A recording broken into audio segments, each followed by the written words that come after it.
आज हम लोग linear equation in one variable जो क्लास 7 और क्लास 8 दोनों के बच्चों के लिए इम्पोर्टेंट है, इसलिए इम्पोर्टेंट हम बोल रहे हैं लीनियर इक्वेशन वन वेरिएबल और two variable. One variable class 7 और 8 में पढ़ना है और टू वेरिएबल क्लास 9 और 10 में पढ़ना है। तो वन वेरिएबल तो बहुत आसान है, तो थोड़ा सा आपको समझना है। सबसे पहले इस चैप्टर के नाम का मतलब मैं आपको समझाऊंगा, ठीक है। Linear equation in one variable, इसमें लीनियर क्या क्यों लगा हुआ है? लीनियर इसलिए लगा हुआ है क्योंकि जो इक्वेशन है उसमें जो वेरिएबल है उसका पावर बराबर कितना है, पावर। इसीलिए इसके नाम में क्या लगा है, लीनियर, ठीक है। इक्वेशन क्यों लगा है, क्योंकि इट कंटेन्स इक्वल्स टू है, इसमें इसलिए इक्वेशन है।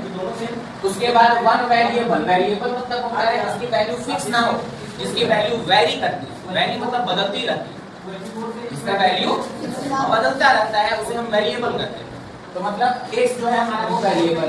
आप बहुत सारे सवाल बनाए होंगे, कहीं x का वैल्यू 2 आता है, कहीं x का वैल्यू 3 आता है, कहीं x का वैल्यू 5 आता है, कहीं -1 आता है। x का वैल्यू फिक्स है, क्या हो रहा है, बदल रहा है। और जो चीज बदलने वाली होती है हम उसको क्या कहते हैं।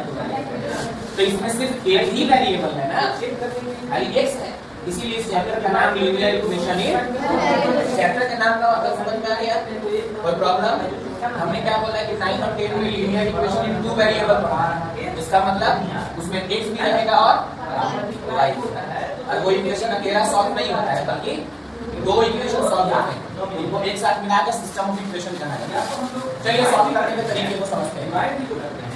किसी भी लीनियर इक्वेशन वन वेरिएबल को सॉल्व करने के लिए आप इक्वेशन को ध्यान से देखेंगे तो उसमें एक जगह इक्वल्स टू है, उस इक्वल्स टू के बाएं साइड वाले को LHS और दाहिने साइड वाले को RHS, ठीक है। आपको दिख रहा है ये जो हमारा है ये LHS है और ये जो हमारा है RHS, ठीक है।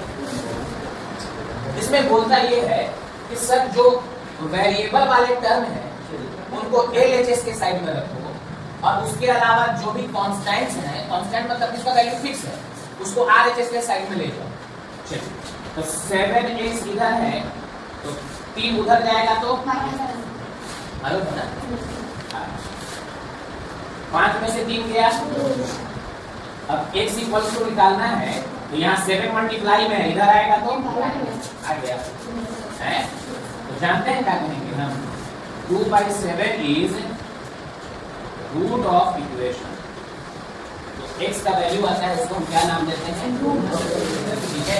अब आपसे कहा देगा कि आप जो बनाए हैं वो सही है कि गलत, कैसे पता चलेगा, वेरीफाई करेंगे। चलिए वेरीफाई करके देख लेते हैं।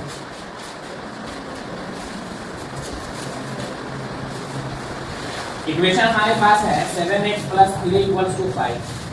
इसमें LHS हम पुट करने जा रहे हैं 7x + 3, जिसमें x का वैल्यू कितना अप्लाई है, 2/7 प्लस 7 तो 2 और 3 कितना आएगा। अब देखिए तो ये RHS के बराबर है कि नहीं, नहीं आएगा, तो क्या कहेंगे LHS = तो हमने जो सॉल्यूशन लाया है वो सॉल्यूशन बिल्कुल इक्वेशन का सही जवाब है, रूट है वो, जो सॉल्यूशन आता है उसी को हम रूट बोलते हैं। चलिए कुछ और इक्वेशंस मैं आपको समझा देता हूँ जो आपको बनाने में आसानी है। जैसे एक इक्वेशन है RS अग्रवाल का 2/3x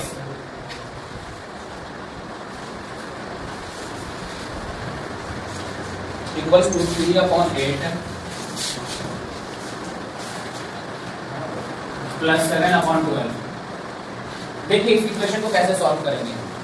सबसे पहले मैंने आपको बताया था कि बाबू जितने भी x वाले टर्म हैं उसको इक्वल्स टू के बाएं तरफ ले आओ और बिना x वाले को इक्वल्स टू के, चलिए तो ये 2x/3 है और ये वाला भी x वाला है, इधर लाएंगे तो इधर क्या बचा, एलसीएम लेंगे तो 3 और 8 का एलसीएम, तो 3 से 8 बार में, तो 8 से ऊपर गुना करेंगे, 8 से 3 बार में 3 से ऊपर,